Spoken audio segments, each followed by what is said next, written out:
holistically, if it doesn't happen and you've done everything you can do, right? You've kind of crossed all your T's, dotted all your I's, checked all the boxes, and it doesn't happen, then I've really cultivated an internal environment where I'm pleased with that outcome. And I know that something greater is trying to express itself. I don't really kind of like sit there and lament and try to fight for those kind of things anymore. I go, okay, I understand, great feedback, and I've seen it happen so many times where, I fought for a client or I fought for something and it ended up being a nightmare.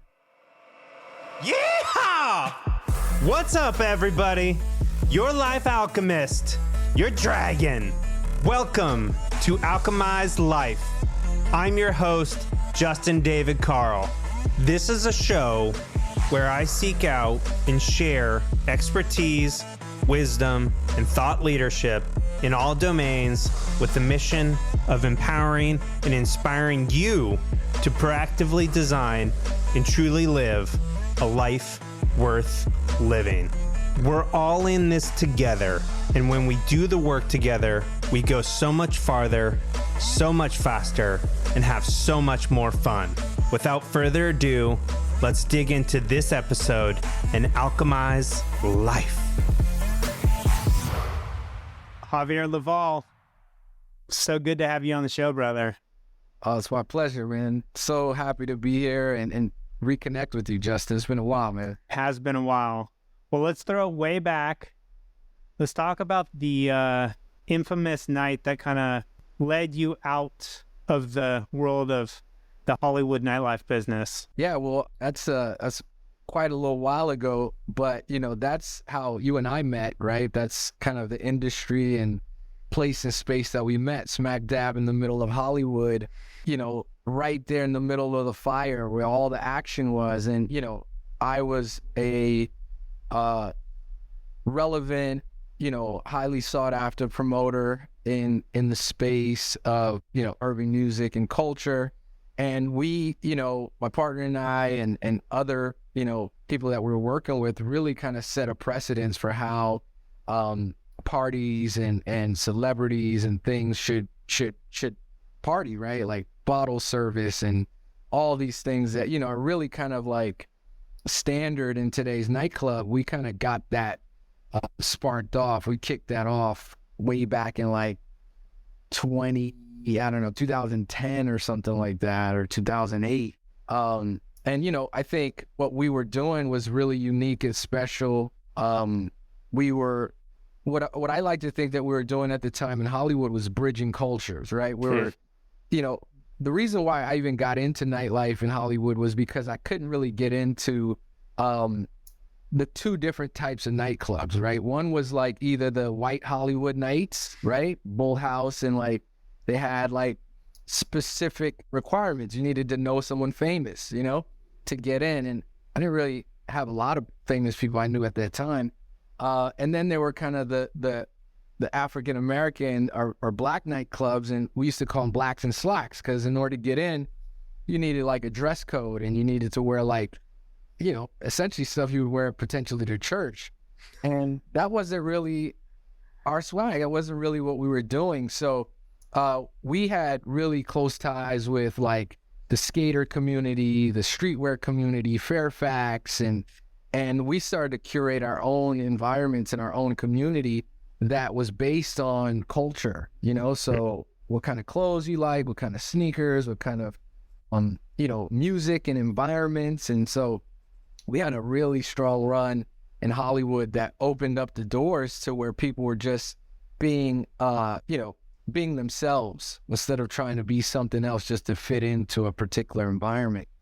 And so with that came a lot of really exciting things. Like, we did stuff for, numerous celebrities, numerous product launches, from Kim Kardashian to Kanye West to Jay-Z, to Drake. And we did so many things that led up to, it's still in motion now. Greystone Sundays is something that I was pivotal in curating and creating. Drake raps about it in his music. I mean, it's been name dropped so many times, but previous to that, we were doing something at this place called Guys and Dolls.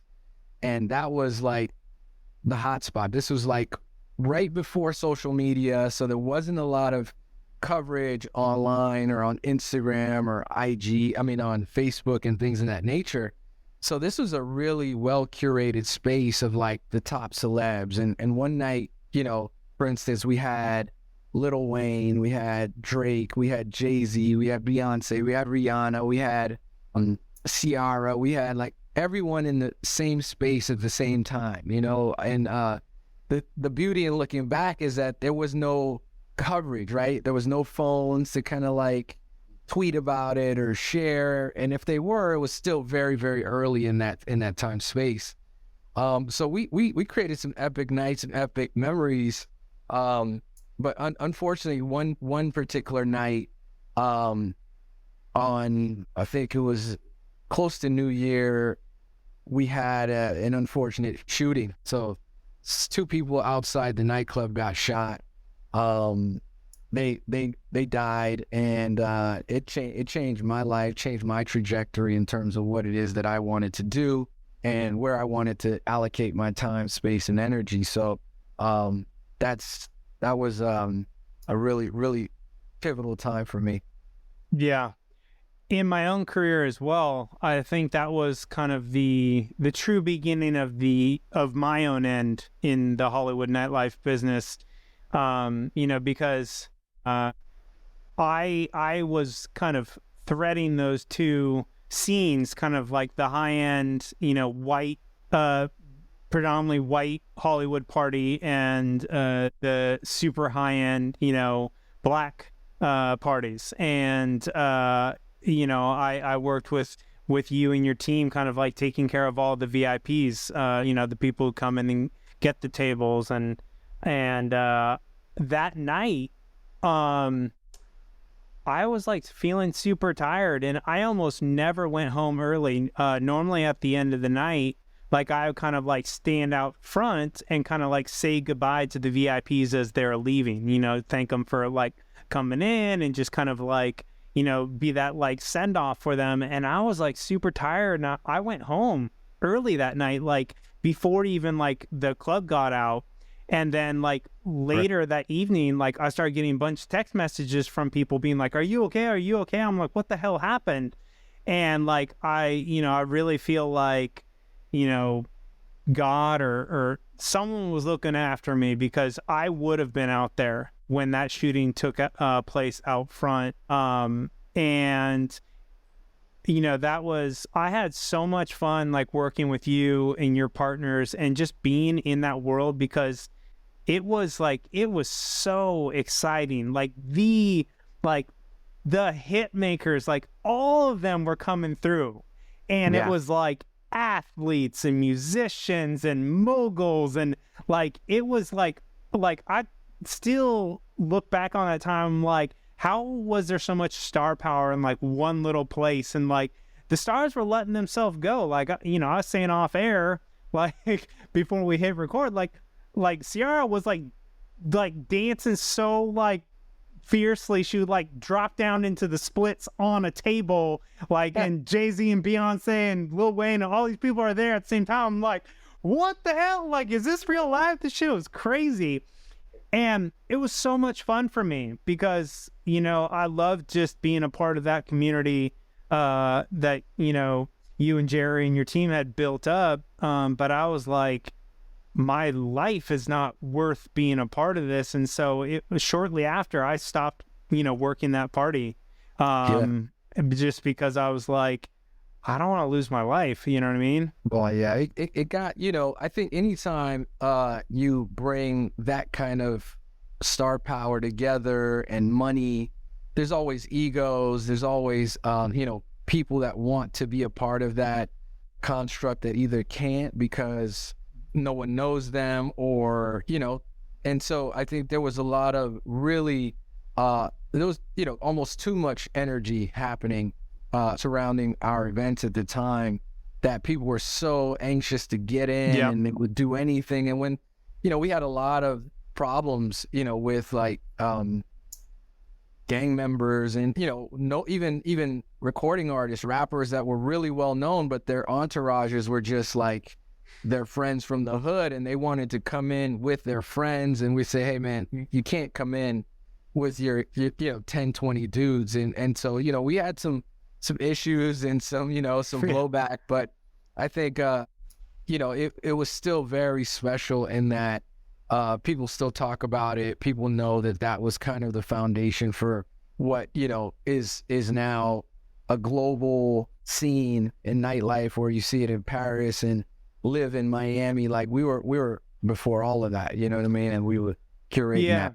Yeah. The most tragic thing about that whole night to me was the people that like started the shooting were never in the party. Like, if my memory serves me correct, there was a Ludacris concert that night, and after the concert, people like came to the party to kind of like parking lot pimp, like pick up on girls as they're like coming out of the club all drunk, and then like some thuggish people like got into some stuff with like people that were coming out of the club, and it escalated, and you know what I mean? Because you and your team and the doorman were always like really like just making sure the safety within the club was there. And so it was just sad to me that it was like, it was like people that would never were in the party that kind of caused that whole issue. Yeah, well, those are one of the challenges, right? Is we were able to curate indoors, like what's inside our environment. And we had been doing this for years, right? We had a 8-10 year run, and that was the only incident. And, but of that magnitude, obviously there were a couple fights and stuff like that happens, but of that magnitude. And the thing was that we're unable to really like ensure that the outside of the venue was secured beyond like the property, right? And so a lot of that stuff, or that in particular, happened out front. It was some guy driving by, and I don't know, I still, the details are very unclear as to why, what, or where. But at the end of the day, 2 people lost their lives that were innocent, and many more could have been hurt.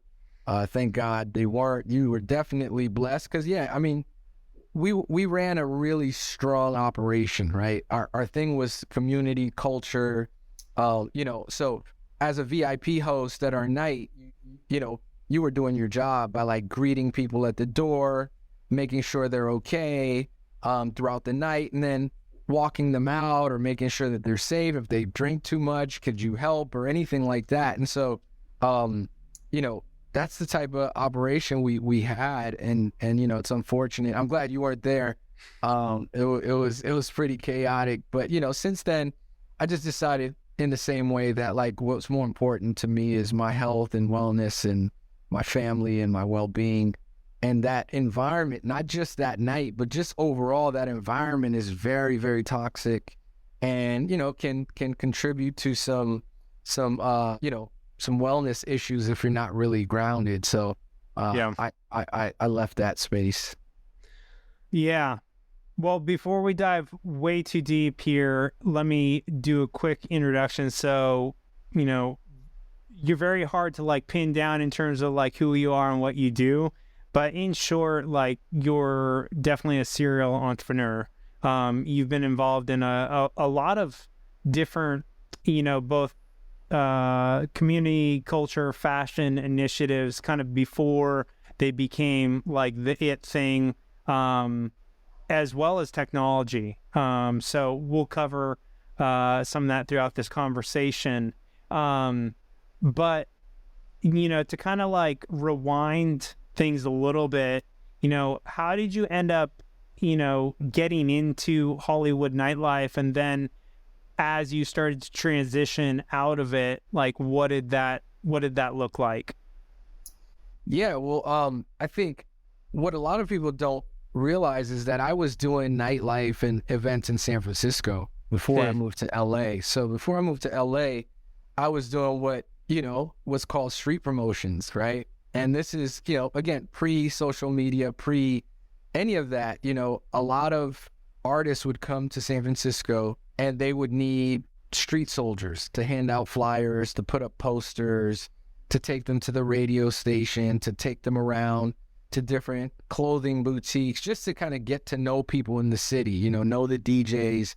And I was one of the, top guys in the city doing that after college. And so with that experience, I got to work with artists and labels really early. So some of the artists that I worked with directly before I moved to LA was like the Fugees and Black Eyed Peas and Nas and Jay-Z, Biggie Smalls, like all their first albums, literally their first singles, when no one had heard of them, no one knew them. They would come to San Francisco and need influencers, I guess that's the term, to take them around and introduce them and share their music, right? Because a lot of times they came from other cities.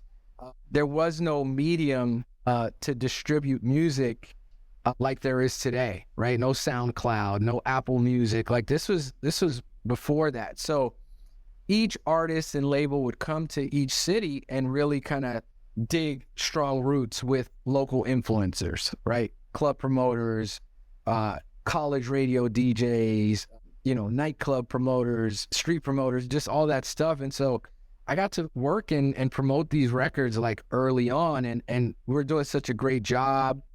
We did a show with Nas. We did a show, with Alicia Keys. It was the first one to bring her to San Francisco and do a private event for her, and so I think that I had reached the glass ceiling in San Francisco, where I felt like, all right, I'm crushing it, I'm killing it. This is really going really well. Then I got,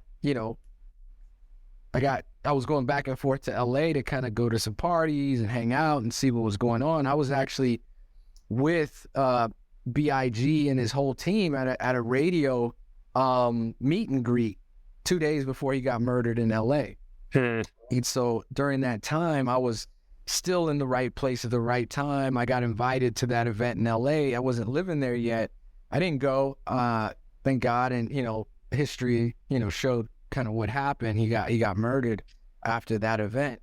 But either way, I felt like LA was the place for me to go and expand and spread my wings creatively. And so I went to LA and, started working for Edmunds Entertainment, which was like Babyface's entertainment conglomerate. He had like a film company and casting and all kind of label, studio.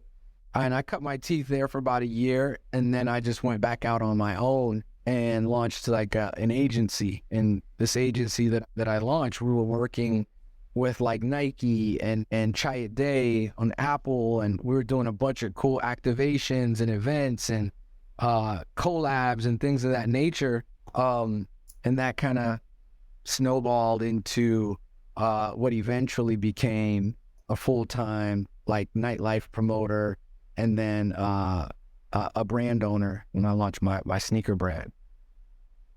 Yeah, so help me put some color to the sneaker brand. So, like, how long into Nightlife did you launch that? Why did you launch it?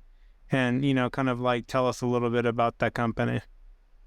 Yeah, so, while I was doing like Nightlife, I got to see the trends at its peak. I mean, you get to see, like I said, Black Eyed Peas day one, Nas day one, like all these artists day one, and it was no different in LA, where I was seeing Drake day one standing outside the club, and J. Cole trying to get in, and all these guys that they're saying, hey, one day this guy's gonna be. And I was like, all right, I see this all the time. And so what I did realize is that one of the things that I was really passionate about, and the culture was passionate about, was fashion, right? Like, brands and what people were wearing and things of that nature. And I really felt like I wasn't flexing my creative energy holistically just through events and nightlife, right? I felt like there was still something that I could offer to the culture. And so I started going to like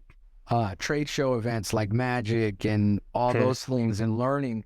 And I had some friends that were already in streetwear, like Nick Diamond from Diamond Supply and Mega from Black Scale. And I just started to ask questions like, how how are you guys doing that? And how can I make a t-shirt? And how can I start a brand?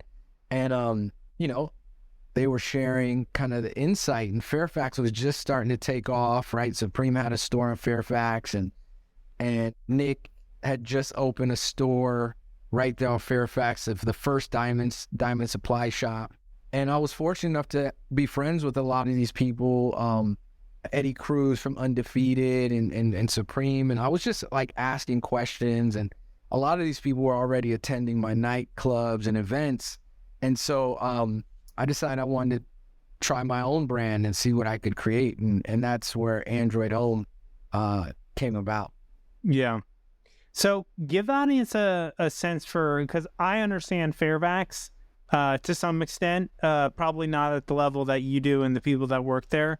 But for anyone who doesn't really understand kind of like, how would you explain Fairfax to, you know, someone from the Bay Area who's never been to LA? Yeah, well, Fairfax is easily kind of like the mecca of like street culture, right, in LA. So before it was on Melrose, and Melrose had a lot of energy, a lot of shops, a lot of sneaker shops. But then Fairfax started to be it was a smaller street that was much more curated. And I think when Supreme went in there early, they were pretty much one of the first brands to kind of, you know, put their flag on Fairfax. Other like street and skate brands started to kind of, you know, congregate around Supreme. And so, you know, eventually Fairfax, you know, is where like Tyler, the Creator, you know, was basically discovered, and like used to just skate down the street all the time and sit in front of the stores. And, you know, so many different groups and crews came out of Fairfax in that time and era. So that was just when you were on that street and you knew kind of what to look for, you knew that you were in a different frequency, and you were kind of connected to fashion, music, and entertainment in a different way. Yeah. So as you decided to transition out of Nightlife, did you go and put more of your energy into Android, or was there like, how did that work? Yeah, that's exactly right. So once I kind of just, you know, retired from Nightlife, I already had a pretty successful brand in Android Homme, where we were already, you know, doing, you know, a few million in sales domestically and internationally. You know, it was being worn by Justin Bieber and you know, Jay-Z and Kevin Hart and everyone that I already knew and had relationships with. They were rocking Android, you know, on stage and in their videos and things of that nature. So I decided that that's probably where I should put more of my energy creatively and as an entrepreneur into building that brand and building that product. So we were able to really scale when I focused, and, you know, eventually we had stores in Shanghai, and global distribution, until, you know, 2018 when I sold it. But during that time, I was, you know, acting as a creative director for numerous brands and celebrities, and one of those that I'm really, you know, proud about, because he's my boy, and we really did some great work together, is Usher. I was his creative director for his OMG tour. You know, it was like a 90-city, you know, global tour where I designed all the footwear, all his apparel, all his background dancers, really kind of set the precedence for that tour. And I had never done that before, so that was the first time for me. And then it was kind of like a first time for the industry, where after that you saw streetwear brands and other collaborators working with artists on their tour merch and things of that nature. We were definitely the first ones to do that. Yeah, it's crazy. Like I'm like thinking through like you like how I introduced you. Like you really are like, you're not just like a serial entrepreneur, but you're like a serial creative entrepreneur. Like you're just constantly harnessing your creativity and identifying these trends before they become like the major trends. And I'm just curious if you have always been kind of like consciously aware that you do that, or if that's just like something that you've subconsciously done throughout your life? Yeah, I mean, that's a great question. I never really kind of took a deeper dive into why I am able to identify trends or jump on things or even co-create movements and such early. I think I'm just wildly curious, man, and I get bored really easy.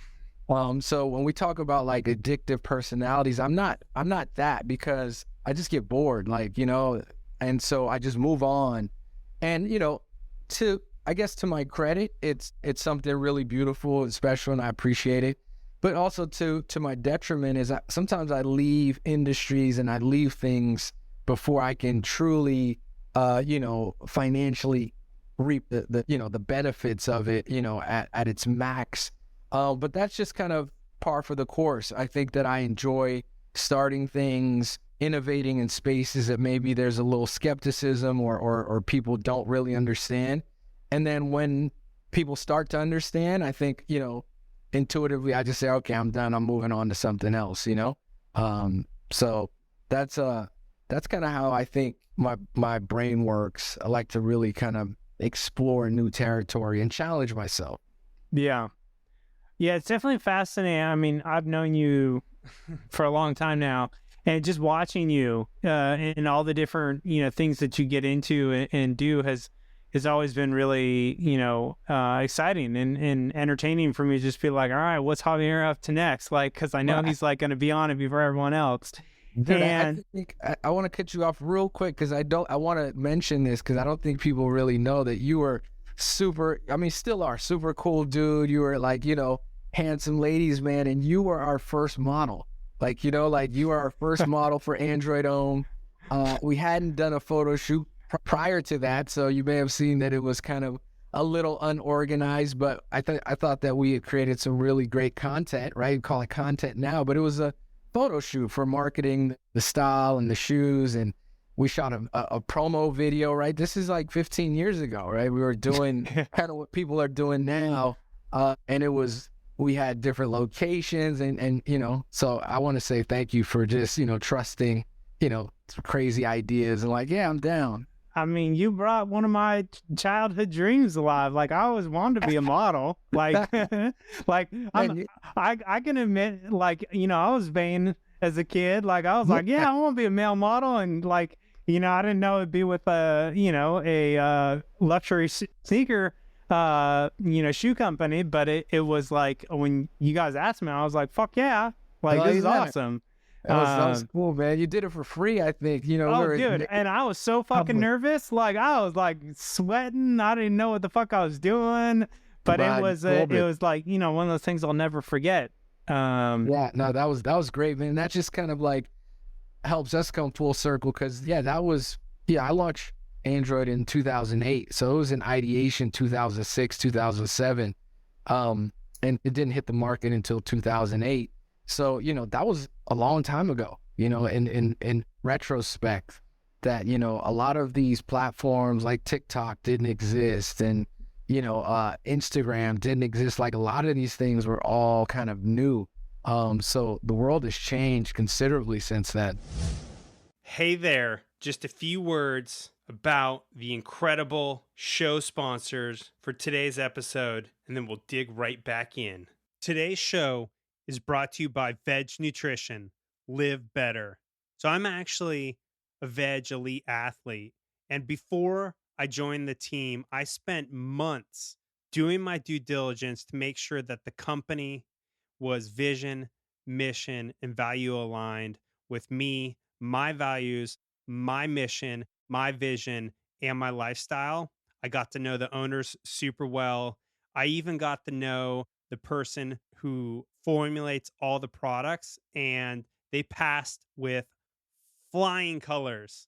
So I couldn't be more excited to represent a company that I feel so aligned with. And I want to tell you about two of my favorite products. The first is the Veg pre-workout. So when I first went vegan, or mostly vegan, the last thing for me to go fully vegan was finding a vegan pre-workout that gave me the focus, the energy, and the power that I was looking for. And I can tell you this is the best pre-workout that I've ever had. It gives me incredible focus and energy. And what's probably the best is it leaves me with no crash after I take it, which is great. And the flavors are so freaking good. There's literally peach mango and a Patriot Pop that tastes like, the firecracker popsicles, cherry lemon lime flavor. They're literally so good that I can dry scoop them. And they just released a watermelon flavor for just in time for summer, and it's incredible. So that's the first product. The second product is arguably also my favorite, and that's the plant protein. Comes in 3 incredible flavors: chocolate peanut butter, vanilla ice cream, and cold brew coffee. Yep, you heard me. Cold brew coffee flavor. It tastes incredible, all 3 flavors. 25 grams of protein, fully organic, incredible ingredients, heavy metal tested, and it is my go-to post-workout.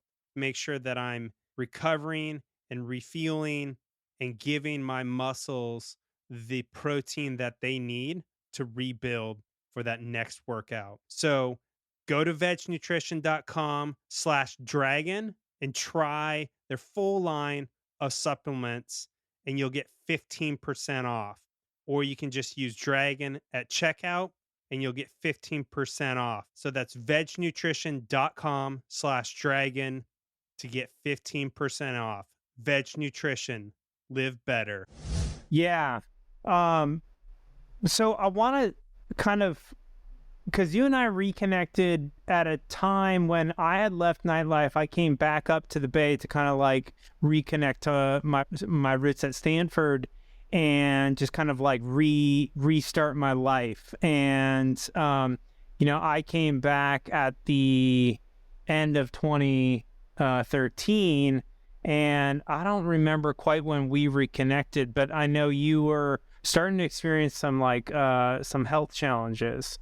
And I'm just like, and we kind of touched on it a little bit, that just like Hollywood nightlife is like incredible. It was like so much fun. It's like an incredible place to create connections and memories, and like I will never ever like regret being a part of it. But it is inherently kind of a gray world, or like a dark world. There is a lot of like, if you're not careful, like there's just a lot of dark energy there, and you kind of like soak it up whether you mean to or not. Just because it's so dense and you're just like surrounded by it. And, I kind of looked at my own life, shortly after kind of that shooting, and I was like, how much longer do I want to be in this? And like, are there any men in this industry that I'm like, I want to be them? And like all the men, because I wanted to be a married man. I wanted to be like a successful businessman. I wanted to be healthy and happy. And it seemed like pretty much all the people that were healthy, happy, and married got out of nightlife. So I was like, I'm probably better. And the ones that were married, like they were not good, partners. Yeah.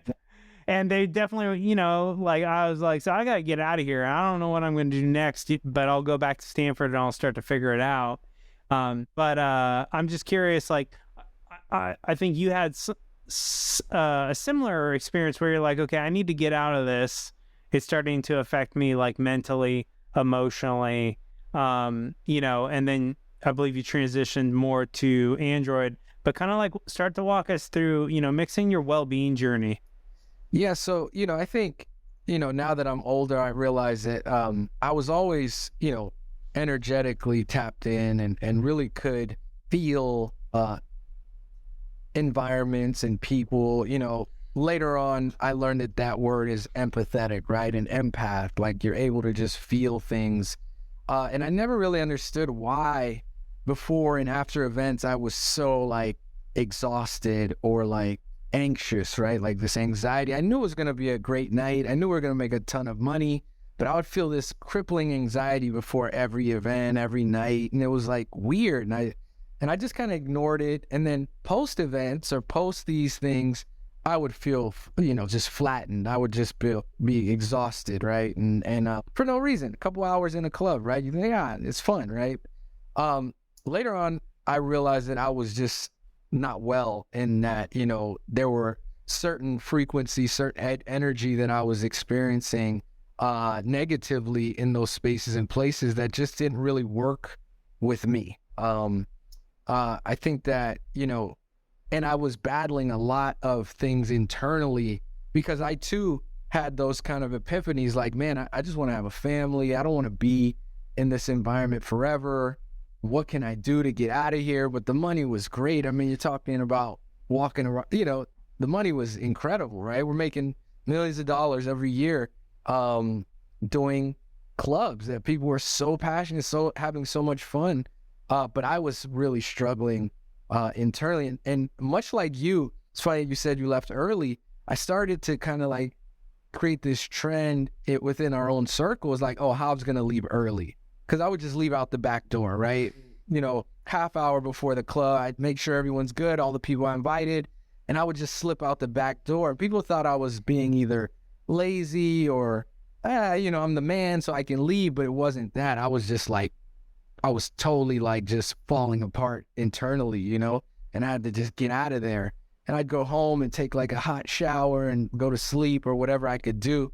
But then, once I left the nightclubs, I realized that I was dealing with like illness, dis-ease, right? Discomfort turns into dis-ease. And the more I started to understand about mindset and understand about how we create our own reality, and I was creating this discomfort and this dis-ease, and it eventually evolved into like an immune disorder, because not only was I just kind of didn't have the right mindset, I also was not eating right. So my nutrition was totally off. I wasn't exercising.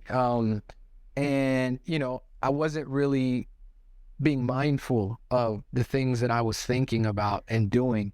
And so when I finally hit that, I decided to sell my company, Android, in late 2017, and finally got acquired in 2018. And I just kind of a time off to heal, to like, really get into some of the things that you shared with me as well early, like yoga and meditation. And, I was asking you how you kind of like rebuilt your life after Hollywood. And you said, these are some of the key things that you were doing. So I always, really appreciated that insight that you gave me way, way back. But it was a part of like that journey into like wellness and feeling good about yourself regardless of what you're doing. And so that was a pivotal point for me as well. Yeah, it's interesting now because this past year in mid 2022, I finally officially launched like a fitness and money coaching program online. Nice. And I kind of remember unofficially you're kind of like one of my initial like coaching clients, just kind of working on your well-being together. And it's crazy, just how big of a part you played in my life over the last 2 decades or so. So it's trippy. Thanks. I didn't even think about that until just now. Oh God, I'm trying to remember the name of that place that was across from Yoga Source that we met at. It's some sort of Kitchen 24 or something or other. Right. And I remember you were like deep, like asking me about all the mindset stuff that I was like doing for myself, and you wanted to go deep, and I was like, oh, I love talking about this stuff. Let's go. So it's been really beautiful to kind of like watch you, like heal yourself, right? And that's one of my true beliefs is like, the only person that can like heal you is yourself, but that doesn't mean other people can't be a catalyst or a teacher or just help facilitate that process. And I'm just kind of curious more about kind of your well-being journey, like how you transitioned, out of Android home and went on to kind of really focus on your health and well-being for the, next couple years, and, before you went on to the next trend before the trend, like walk us through a little bit of that and both the difficulties and kind of like the beauty that came out of it.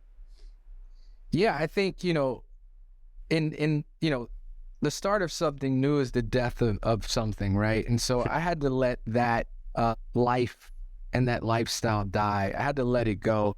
And that was the hardest part, because the ego's attached to the meaning of it, the money, the access, the success, whatever those things are. And so that was step one of my healing journey, was realizing that I needed to let go and let it go. And that was hard because there were friends, there were associates, there were environments, people, things that hadn't done anything to me outside of just show me love, but I still had to kind of let go of it holistically as a whole. So I never went back to the clubs, never dabbled with it. I kind of just turned everything over to my partner at the time, and he took it from there. But part of my healing was just kind of realizing that the most important thing to me is me, right? And if I don't make myself the most significant project, the most significant thing in my life, that nobody else would. And so I started to kind of really go into the study of like meditation, and I started doing transcendental meditation. I learned that in LA.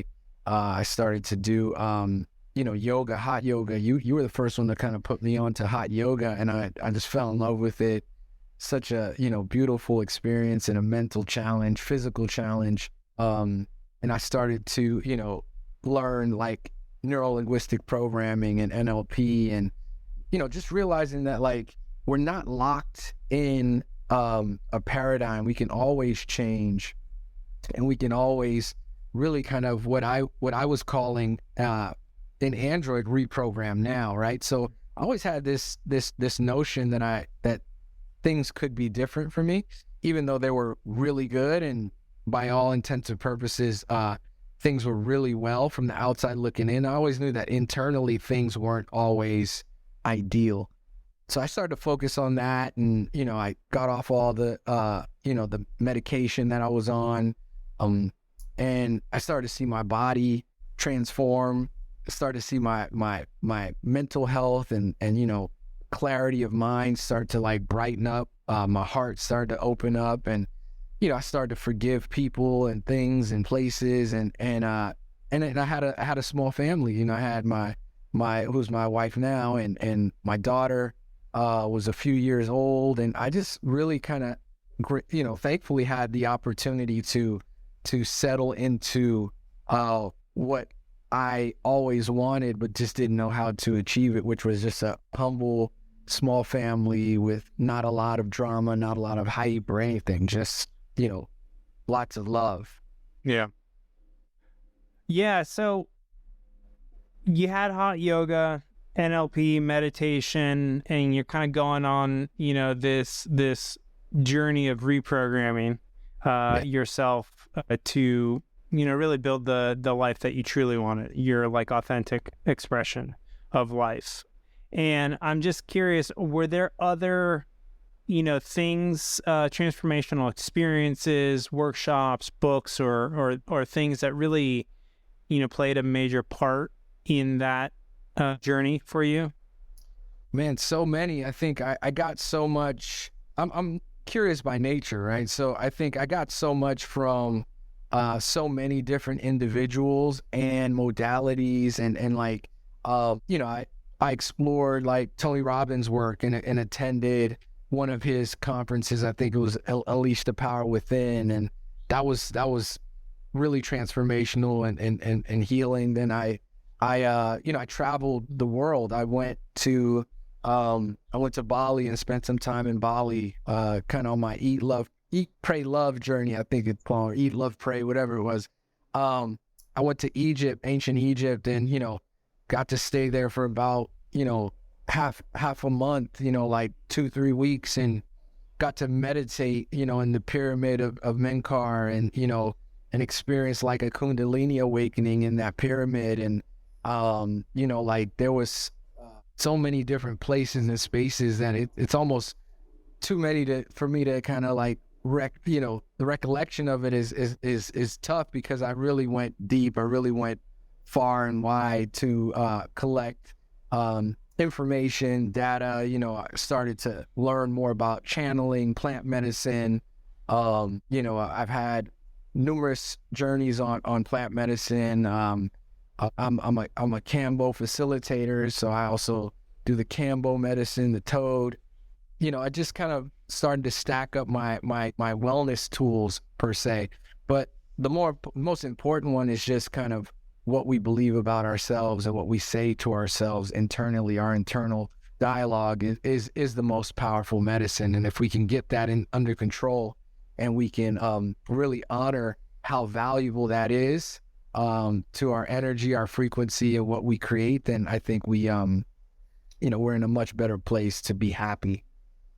Yeah, I totally agree. And I'm curious, this is something I've been trying to figure out for myself. And I think either you're figuring it out, or you're, on the same journey, or you're ahead of me, but is like, how do you mix spirituality with business, right? Like, cause like, you're very similar to me, that like you're a super spiritual dude, but like you go out and do like real entrepreneurial things, right? Like, you've like started multiple different companies, in fashion, entertainment, technology, merging all those together.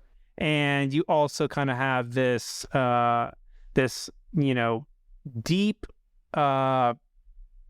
drive to spiritually grow. And so I'm just curious, like, how do you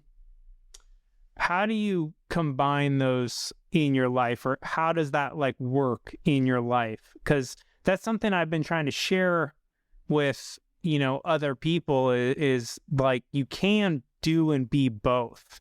And I'm just curious kind of how it works in your life, and your views around mixing spirituality and business. Yeah, I think that's a really good question. Also, for me, it's been about, really looking at my journey as an entrepreneur, how much time I've spent in business and with people and partners and clients and customers. And the reality is that we spend most of our time doing business, right? So there's a big chunk of our day as an entrepreneur. It's way beyond 8 hours that we spend, kind of thinking about our business, taking actionable items, etc. The way I have decided and really integrated spirituality into my business practice is by just practicing kind of the higher tenets of what I believe to be spiritual, which is, breathing through very difficult situations, accepting things that I cannot change, right? So there are always deals that fall through, or errors made, or things that happen. And how can I manage that without throwing a fit or going crazy, or, I have to find a way to breathe, find a way to accept those things. Even forgiveness plays a big part in my day-to-day business practice, because we're able, we encounter, different things, the market, there are definitely scammers and people that do nefarious things. There are customers and clients and even partners that may steal from you, or, there's all types of different things that we encounter as an entrepreneur. And I've just decided that I want to see things as perfect and divine. And I actually have a word for it. I call it DNPO, which is divine and perfect order.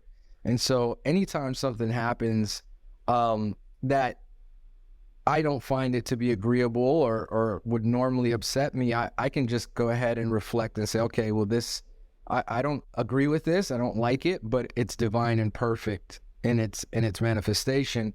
And that allows me to kind of let people off the hook, let myself off the hook, more importantly, so that I can move forward and focus on the things that matter and on the people that matter. Yeah.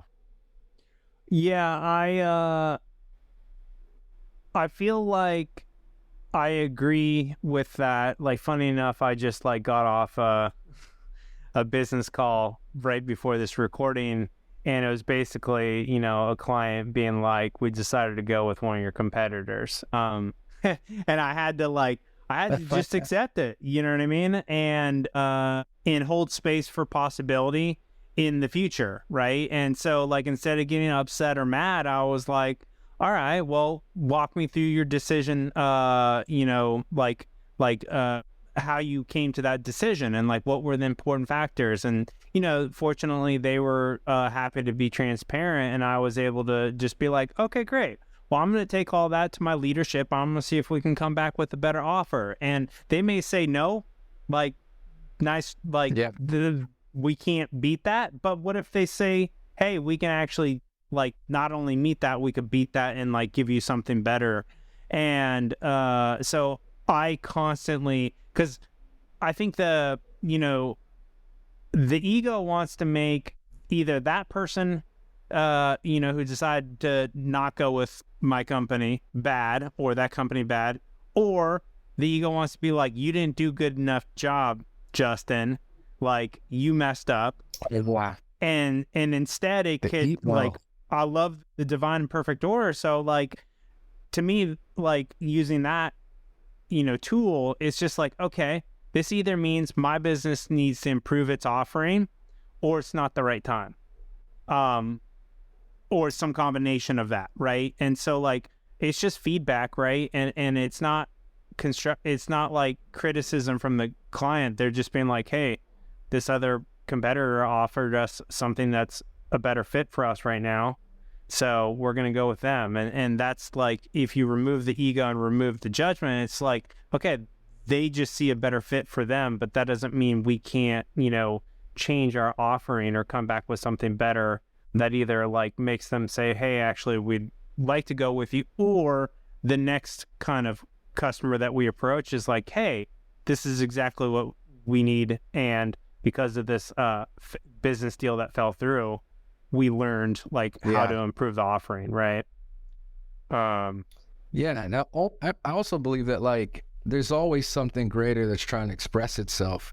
And so while we, in our limited kind of scope of reality, may feel that, you know, this is the best client and this would be an amazing opportunity, you know, holistically, if it doesn't happen and you've done everything you can do, right? You've kind of crossed all your T's, dotted all your I's, checked all the boxes, and it doesn't happen, then I've really cultivated an internal environment where I'm pleased with that outcome. Yes. And I know that something greater is trying to express itself. I don't really kind of like sit there and lament and try to fight for those kind of things anymore. I go, okay, I understand, great feedback. You know, and I've seen it happen so many times where, you know, I fought for a client or I fought for something and it ended up being a nightmare, right? Because it just, I made it happen instead of allowing it to happen. And there are things that I kind of let go and something else came forward, and it was just great synchronicity, and it was amazing. So the flow of allowing, you know, knowing that you've covered your basis, right? As an entrepreneur, you want to make sure that you showed up for whatever it is, your pitch, your meeting, your, you know, whatever that is. And there's a nice point for me to say, okay, this has been an awesome experience pitching or trying to win your business, but I'm okay with the results, which is we're not going to be working together for now, right now, right? Yeah. There's something else out there for me. So, Yeah. And I literally said to the client, like, hey, if this doesn't like work out, like, this could make sense in 3 months from now, or a year from now, or when you're at another company. And so, like, I was like, I'm going to add you on LinkedIn. Like, I'm in the business of building long-term relationships, and like, just because it's not a fit now doesn't mean it's not a great fit later. And, you know, at the end of the day, we're all human, and we, like, the stronger our connections, like the better our life. So she was like, oh yeah, that'd be awesome. Let's connect. You know what I mean? So, like, I left the door of possibility completely open, right? Instead of, like, you know, getting upset and being like, oh, you made the wrong choice, and getting all mad and bitter and sour. So, yeah, and I think that those are I think most entrepreneurs go through that process, right? Holistically, they'll say, okay, maybe next time, or let's stay connected or whatnot. But I think the real litmus test is, how do you really feel on the inside after a deal like that doesn't close, or you got to go back to your boss or partner and say, hey man, it didn't work out. I think that's kind of where I identified that I truly have to be at ease. I truly have to be okay with what it is, versus saying I'm okay, versus, playing a part, some sort of, yeah, it's all good, maybe in 3 months or in a year. I really need to know that I'm okay with that outcome, and that's how I just decided to really, gauge my own emotional, stability through that process and say, no, I truly am okay. This is great. Let's move on. There's something else. I'm psyched about something else somewhere else, whatever, So, I think a lot of entrepreneurs go through those motions, but they don't really sit with the true feeling of how they feel. Do they feel less than? Do they feel like they're a failure? Do they feel like they're screwing up? These are really detrimental internal characterizations of just a situation that just wasn't right at the time.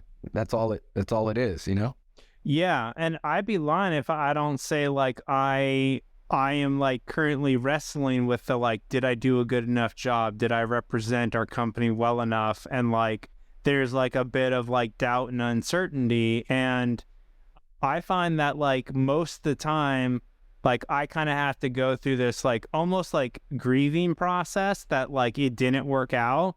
And that like I'm human, so I'm gonna have emotions, right? Like emotions is literally just like a part of the game of life. And so like, but I know it's a process that like, so at first I'll be kind of like, disappointed, right? Because it's an appointment that wasn't met, right? But that doesn't mean like, it's still an opportunity to like learn, heal, grow, and transform from. So like, how do I start to mine the opportunity for that goal, right? And that's why, I always call myself like a life alchemist, is because everything is energy to learn, heal, grow, and transform.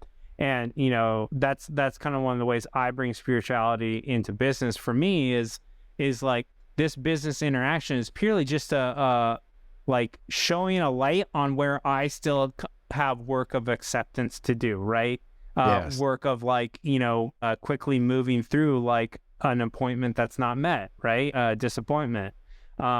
And like, I think we're all kind of like in that space of like a masterpiece forever in the making, right? It's like, we're never like, if I was like completely like, I don't know, divine and evolved in every sense, like I would have moved on from this earth plane, right? Yeah, in theory, yeah, you'd be on to the next level, which is, but I think, the beauty is that, because we do business for so long, and, as an entrepreneur, 90% of your interactions with people, at least in the beginning or whatever, is a no, right? Like That's true. It's like, so if you don't know how to handle, not you in particular, but anyone as an entrepreneur doesn't know how to handle rejection or no's, it could get really dark really, really quickly. So, understanding that no means not yet, and there's something else out there, right? We live in a world and in a mindset of abundance. Then, you just kind of move on to the next, and you're just trying to get, a decent to good batting average. If you play baseball, it's like 3 out of 10. So just if you're hitting 300, you're essentially an all-star in baseball. Yeah. Well, I think the same in business. If I could hit 300, 3 out of 10, I'm an all-star. If I could hit 500, 1,000%, awesome. But I don't have those kind of expectations. Yeah, I think that's such a key point, is like maintaining a perspective of abundance. Like, hey, and this is what you said, like it it didn't work out. That means the universe has something better waiting for me, or like, like in the wake, it's about to come.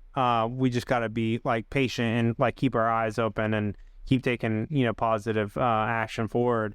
versus like scarcity, like, oh, that was the only deal. Like, oh, I didn't get that one. And now like, this whole week or it's everything like this whole week is ruined. Like, you know what I mean? But it's a process. So one of the things I know you do that's very related to this, that is, I think, very similar to what I do, is you have kind of like a whole kind of like self-care spiritual routine that you do before you even start your business day. Is that correct? Absolutely. Can you share kind of like what that looks like, why you do it, and like how you've programmed that into your life? And maybe even contrast it with like when you weren't at ease, when you were going through dis-ease, like were you taking care of yourself like that before when you were experiencing, you know?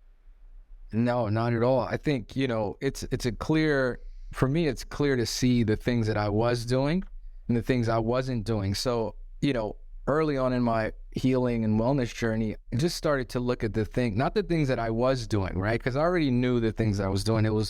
I needed to focus on the things that I wasn't doing, right? So I wasn't getting enough sleep.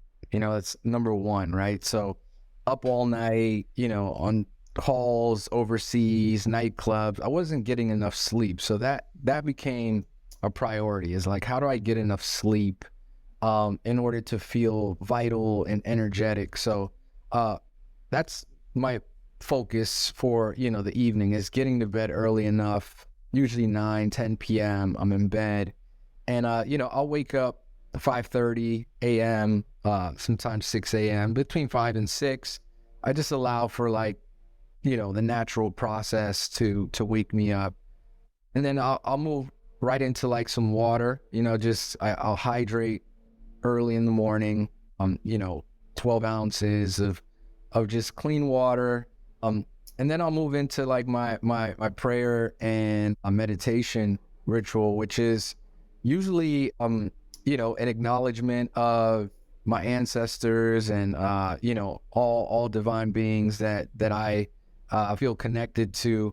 And I'll sit in meditation, and the meditation varies, right? Some are guided, specifically if I'm having to deal with some sort of issues. You know, as an entrepreneur, we go through many journeys, so sometimes there are confidence issues, and so I'll sit with a guided meditation on confidence. Sometimes there's a healing, you know, I need to, you know, I experienced maybe some contrast the day before, and, you know, some sort of, you know, argument or whatever that looks like, and I need to heal that space in my heart. So it might be a guided heart healing meditation, you know, and sometimes just silence, right? So I'll know in the morning kind of what I need, and I'll sit, you know, whether it's 15 minutes to an hour and a half, I have the latitude and flexibility to do that at that time in the morning.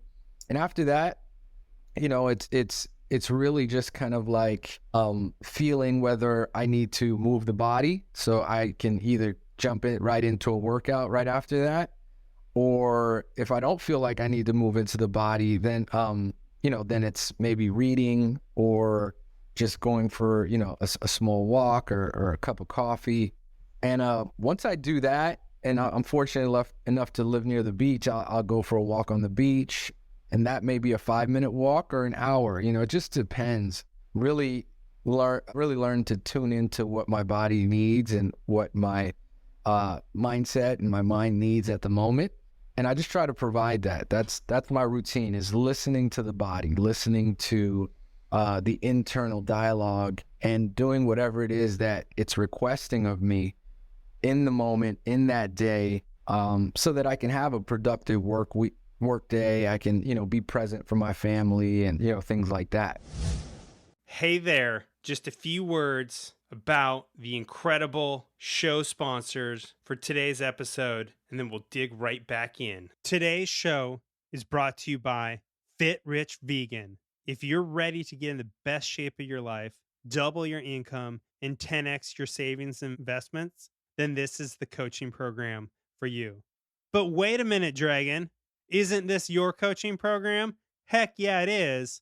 I spent the last 8 years mastering my fitness and my finances And I've built an incredible coaching program with an incredible team to help you get the body of your dreams and finally achieve that level of financial success that you've been seeking.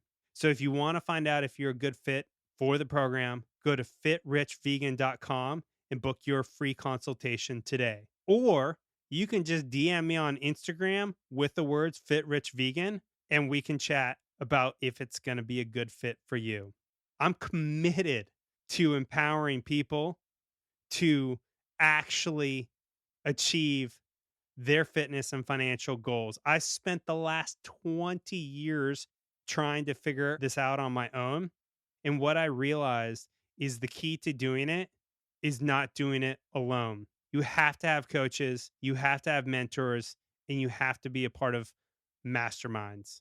And that's exactly what Fit Rich Vegan has. It has coaches, mentors, and it is a mastermind. So again, if you're ready to book your free consultation today, go to fitrichvegan.com or drop me a DM on Instagram. Yeah. Yeah, I absolutely love that. So I wake up pretty early. I also go to bed very early. Because the day starts the night before, right? If you like, I mean, yesterday I didn't get the best of sleep the night before, and I was hurting, to be honest. And when I don't get enough sleep, like I literally feel anxiety, I feel depression, and it's just like it's so challenging. And I think when you're younger, you can kind of get away with less sleep because you just have like youth on your side. But as you get older, like it's like you have to over optimize to have like the best sleep hygiene possible. If you want to continue to be healthy and succeed in life and not just business, because there's plenty of business people that are super unhealthy, super unhappy, but they're crushing, they're making a lot of money, but they're like broke in the rest of their life. Well, I fit right into that category, many years ago where, the money was unbelievable. And, I come from a, immigrant household. My mother's from Puerto Rico, first generation. My father's first generation from Panama. My father didn't have shoes until he was 14. Like, he used to go to school barefoot. And so for me to have a sneaker company and be making shoes and all this stuff was wild to me. And it was, that's how I defined myself, was through the money and the success. And, but, to be broke internally is, there's no other way to hurt your business than to be sick, right? Yeah. You need to show up for your business. And I after a while, I just couldn't show up for my business because I wasn't well. Yeah. Yeah. And the kind of other thing that you touched upon is having an intuitive flow to like what your mind, body, and spirit needs each day, right? And this is something I've really kind of been working on in myself in my own life. So like I have a pretty regimented like workout schedule, but I provide, so there's like a framework in which I follow, but I'm at a point where I intuitively know when I need to like adjust the exact timing of it. So like, for example, today, like I was supposed to go do like an upper body push day on the gymnastics rings, like with a weight vest and super savage. And like I overworked myself in business yesterday, and I woke up today and I was like, okay, I'm gonna go like do my morning stuff, my meditation and kind of like, my journaling and what I do. And then I'm going to go to the gym and I'm going to start with some foam rolling and self-massage and stretching. And if my body's like, yeah, let's do this workout, we'll do it. But if my body's like, no, let's just like do some like stretching, yoga and self-massage, then I'll do that. And so it was for sure like, I just did 55 minutes of foam rolling and stretching and then like came back home. And like, then went for a nice walk outside, like just kept it super chill. So I'm still on my program, but I realized I kind of like, I took away from my physical capacity today because I overscheduled myself yesterday. and I was just trying to do too many things in one day. And that's kind of been one of my like life journeys is getting better at being balanced, right? In my own life. And balance is kind of like it's often misinterpreted, right? So in yoga, when you're balancing, it's two opposing muscles pulling against each other in order to create that balance, right? And so like people think balance means like everything's like, perfect and there's no tension. But like in yoga, there is tension in a balance. Like a balanced pose, you create tension of opposing muscles. And what I realized yesterday is the business tension was way too strong that it pulled me off balance for today. And so I had to like, okay, now I got to chill. Like I got to like ease off the workout today and kind of like create a little bit more space in my work day in order to get back into balance. So it's something. Yeah, I love that, man. I think that, you know, we get kind of taught that in order to be successful, you just have to push. Right? Yes. It's all about pushing. Just push. And when you're tired, do more. Grind, you know, like don't sleep, don't hustle. Stop. Hustle. That culture is really toxic. It's dead for me.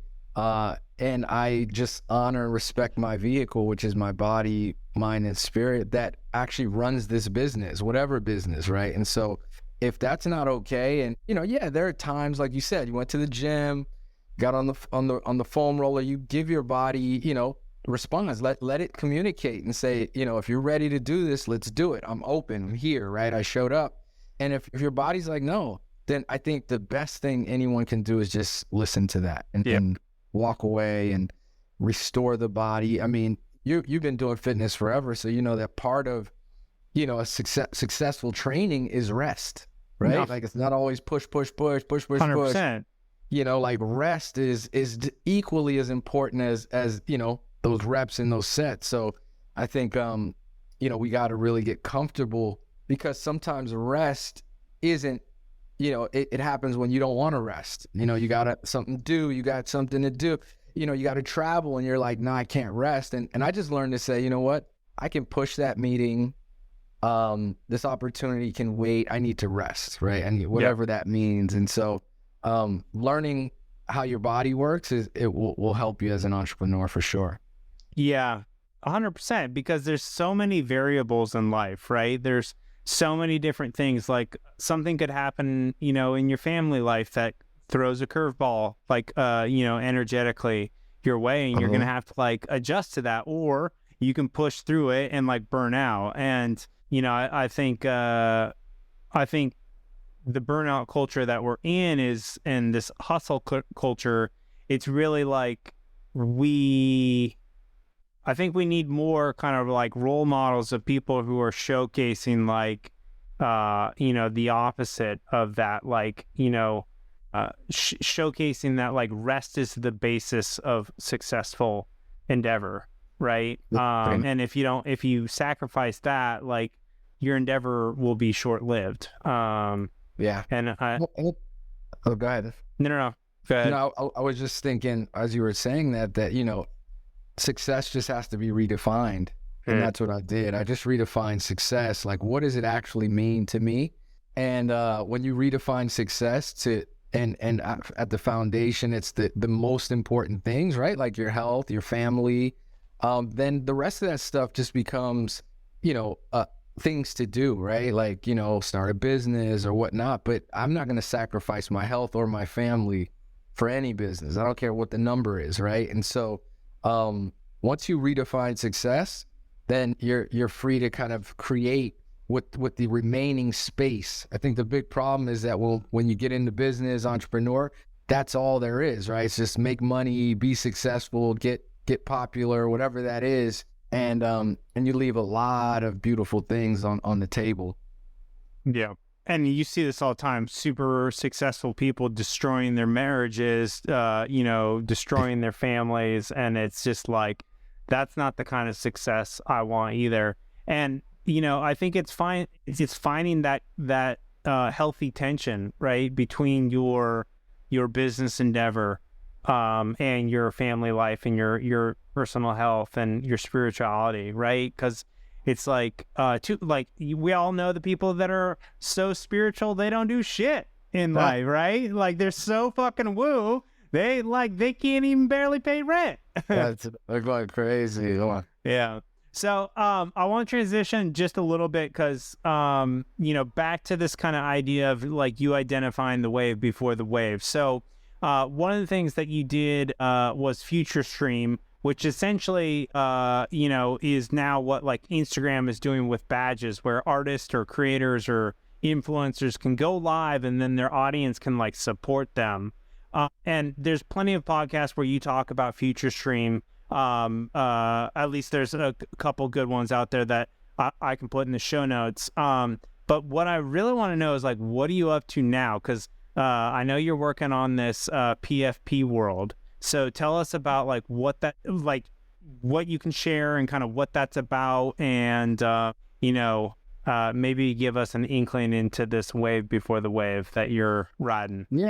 Yeah, man, I appreciate that. And yeah, I mean, I like to kind of look outside of my core skill sets and learn. Like I've been just kind of a self-taught entrepreneur my whole life, and so once I got into the tech space and started to see what's possible, right, with code and the innovation, I started to learn about blockchain and NFTs, and I got enamored with it. I was like, wow, this is really revolutionary technology in that it allows for creators to own their content, right? For the longest time, we give our content away for free on all of these platforms, right? And they monetize it.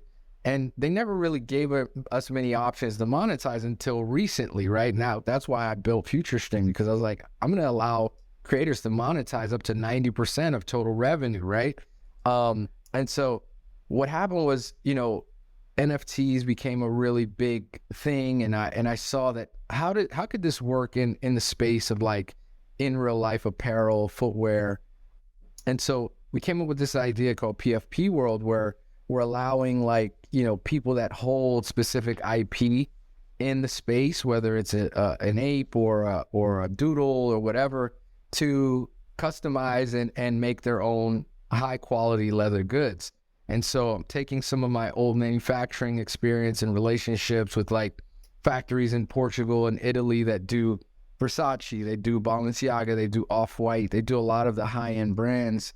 And I've partnered with them to allow creators to make their own goods, right? To help amplify their own brands. And it's called PFP World, and we're excited about it. There's been a lot of FUD in the market. There's a lot of kind of talk about crypto and what's happening. But I just think that this is, we're in a bear, and it's a good time to build. And once the bull run hits again and the economy kind of starts to rise again, I think we'll be in a good position.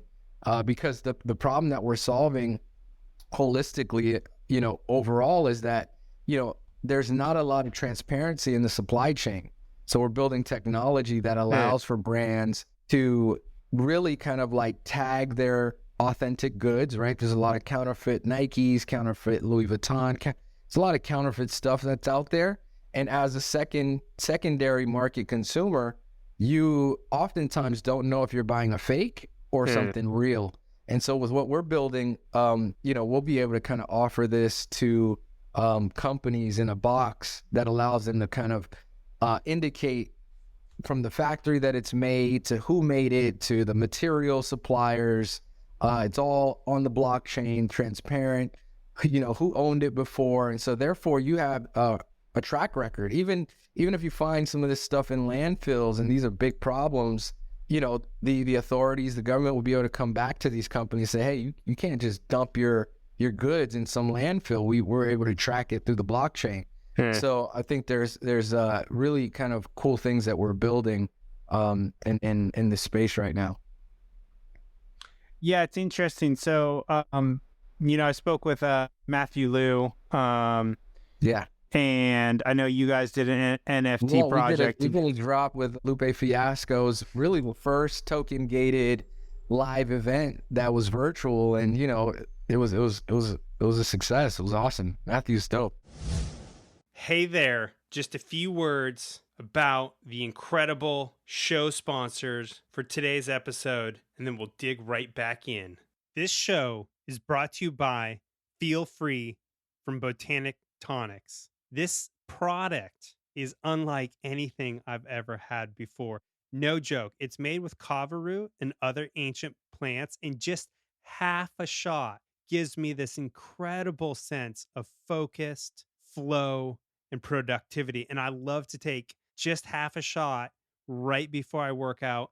I take it with my pre-workout, and it takes my workouts to the next level. It is seriously unlike anything I've ever had. It's also an incredible productivity tool for any big work projects that you have, or long periods of time where you just need to be super focused in flow state and get a lot of shit done. So if you want to give this a shot, you can go to botanictonics.com and use code DRAGON at checkout to get 40% off your first order. No joke, 40% off with code DRAGON.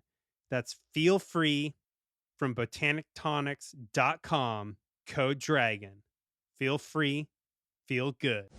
Yeah, and that's the crazy thing to me. And I'll link to that episode in the show notes for everybody. But Matthew is a Stanford friend, and he started, a crypto blockchain technology company called Origin Protocol, and it's just so crazy how my friends link up and do these incredible projects together. Really groundbreaking stuff. I mean, literally, what you did with Lupe was game changing, completely. And another example, you kind of riding the wave before the wave. So it'll be really fun to see kind of what you do with PFP World, because the ability to track thing gives us so much power, right? In so many different ways. And funny enough, I have a episode about tracking coming out that'll come out before this one. So this is a perfect segue, and just how important technology is, tracking is, and just the innovation that can be done. And that's one of the things that I think that you subconsciously do is, I think you have really incredible pattern tracking recognition. And so you identify these things that are happening, and you see the pattern tracking before the other people do it. So you get it, you get in and you do it. And I guess what I'm trying to point out for the audience is this is potentially a skill that you could cultivate, is to the more you kind of pay attention to the things that are going on, online or in your physical environment, your digital environment, you'll actually start to see more opportunities as an entrepreneur. And that's what I think you're really incredible at doing, Javier, is seeing opportunities before others. And then you also have the, I guess, the gusto to go and create around it. You have the faith that hey, I don't know what I'm doing. I got these various skill sets. I'm going to go build a new skill set around the technology that I'm new to, and I'm going to bring in my old skill sets and create something completely new. Yeah. No, that's a great characteristic. I appreciate that, man. And it's kind of how I've been my whole life, it feels like. And I think my venture into technology is just also looking at the patterns where I was around when MP3s kind of became something that people were talking about and creating, and there was a lot of resistance, right, from the labels and everyone, and CDs, and then we saw kind of how Netflix crushed Blockbuster, and there were so many.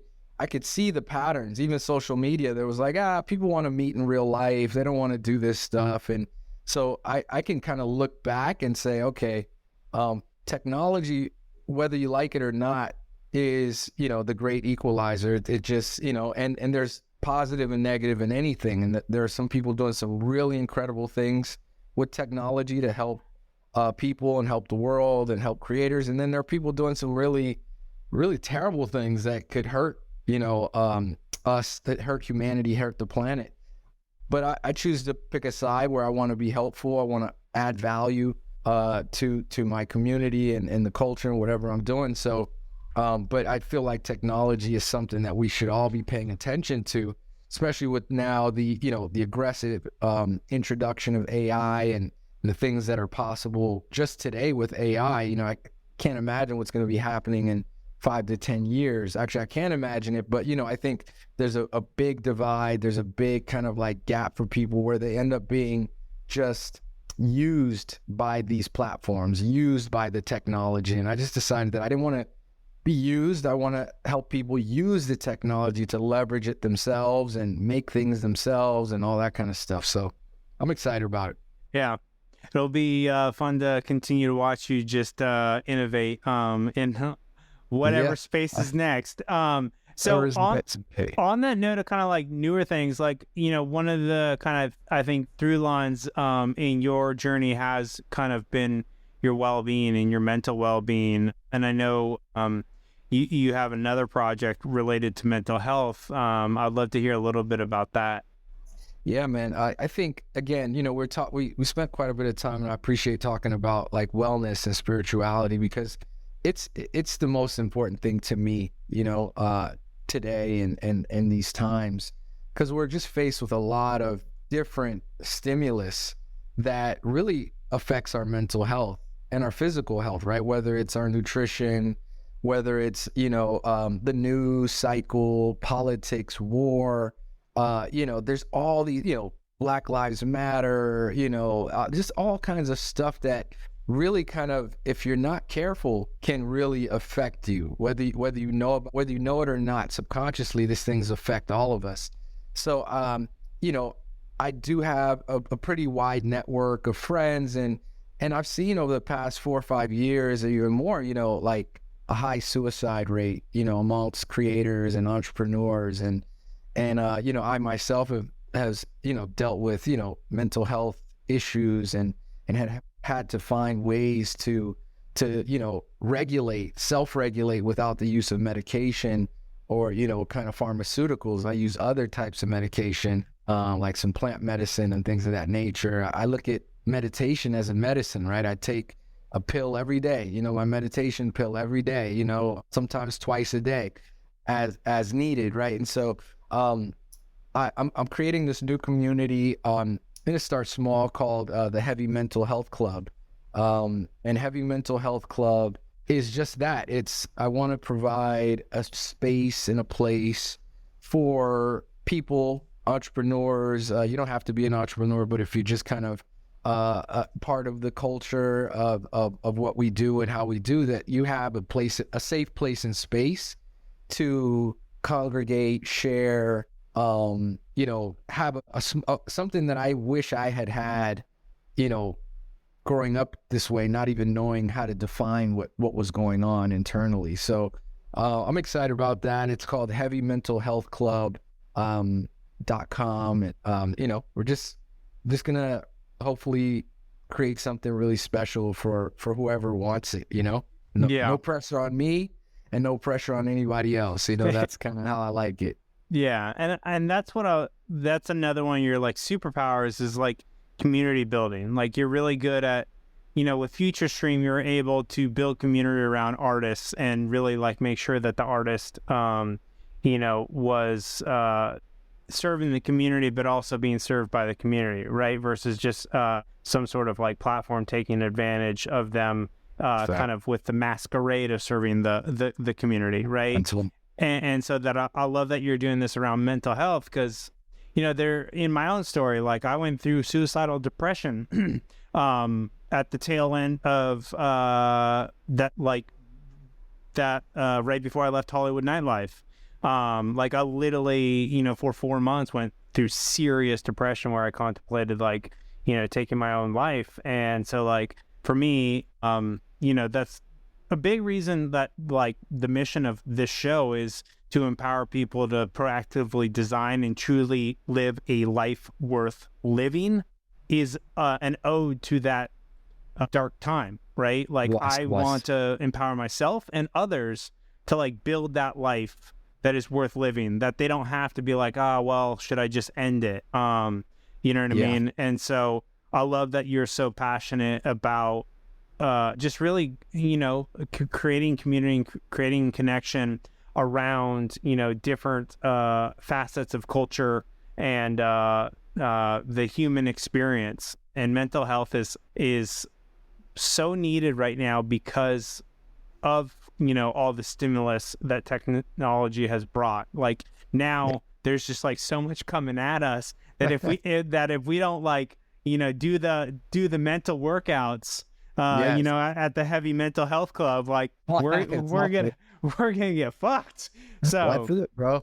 And I like to call it inner size, right? We focus a lot on exercise. Heavy mental health is, it's going to focus on exercise, nutrition, a lot of different things, but it's also going to focus on inner size. Like, what type of exercises should we be doing for our mental state and our mindset? And there are plenty that I think are low-hanging fruit that not a lot of people either know about or haven't had the training. Even like box breathing, or tapping, or, there's so many different like tools and modalities that can be super, super helpful at times when you need it. And hopefully we can load up this like bag of tricks for people and they'll have access to it, and tools and community to kind of leverage and share and build. And so, I'm excited about it. And yet at the same time, I'm keeping my expectations reasonable. This is not something for me to stress over, right? Because I got other things going on. So I'm being very mindful about my approach and just want to make sure that I can manage it and provide, significant value without it kind of being a stressor in my life as well.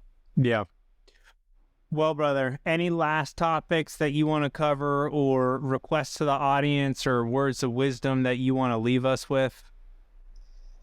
No, man, just a lot of love to you for Alchemize Life and, what you've been doing. You've been doing this for so long that maybe a lot of your listeners aren't aware that you didn't just kind of do this overnight. Like you've been in the trenches, studying, building your own confidence, building your own set of tools, and so I just want to say I appreciate you for all that you've shown up to be.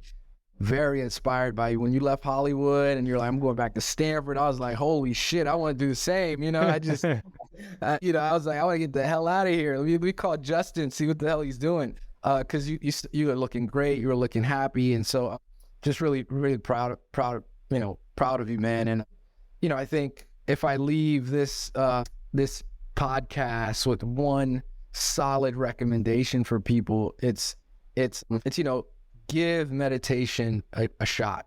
Give it a chance. I think that there's one thing that I, hope to pass on to my children. It's not money and it's not like, some legacy or whatever. It's just the ability to stop and breathe and realize that everything is okay and is going to be okay. Right. And if they can do that, then they can circumvent so many problems and so many things that are guaranteed to happen. As long as we're walking this planet, shit's gonna happen, right? So give it a shot. It's pretty much saved my life. So go for it. And there's so many different forms of meditation. So just keep trying them until you find one or a few that fit. That's it. Try them all, 5 minutes, like that. Just find something. I think that it's like a magic pill without having to take a pill, right? Literally is. So yeah. Awesome, brother. Well, thank you so much for coming on the show. Best place, if people want to connect with you online, where's the best place for them to go? I'm on Instagram at Javier Laval, Javierlaval. And, from there, I share and point people to my different, endeavors and things that I'm doing. So just follow me on IG and on Twitter. I'm the same name. And, let's connect. Hit me up. All right. Well, brother, thanks so much for coming on the show. Thank you, brother. I appreciate you, man. Really, really grateful. Looking forward to seeing you soon. Yes, I'll see you in Hawaii, brother. Oh, let's go Hawaii. Let's do it. 8 days, I'll be there. All right, man. The weather will be nice. It's waiting for you. Yeah. All right, bro. Thanks for tuning in, and remember, literally everything can be used as an opportunity to learn, to heal, to grow, and to transform. So whatever is going on in your life, choose to consciously and proactively harness that energy and use it to alchemize your life to the next level. If you enjoyed the show, please share it with a friend or on your favorite social media and leave us a review on your favorite podcast platform. As always, you can find me at Justin David Carl on Instagram and all the socials, as well as at alchemizelife.com on the web. Until the next time, sending you lots of energy and plenty of dragon magic.